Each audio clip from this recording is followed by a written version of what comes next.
As the world around us prepares for cold weather, it reminds us to ensure our home is ready for the Minnesota winter.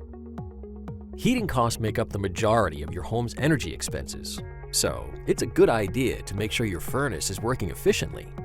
You don't want an unexpected repair or replacement bill when time isn't on your side.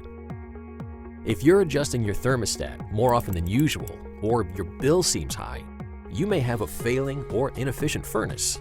Unusual basement noises like scraping, wheezing, popping, or banging are also symptoms of issues that may require a professional inspection or upgrade. If your current system is older than 15 years, it's probably a good idea to start doing your research and schedule a contractor visit. Upgrading your system versus repairing it may be a better solution for you, your home, and your budget. Today's furnaces are more energy efficient than ever. Even better news is there are hundreds of dollars of rebates available when you upgrade to an energy-efficient natural gas system. Saving money on your initial investment and on your monthly bills? Sounds like a win-win. Check out cashrebatesnow.com for more information on furnace rebates and other heating rebates like tune-ups and thermostats.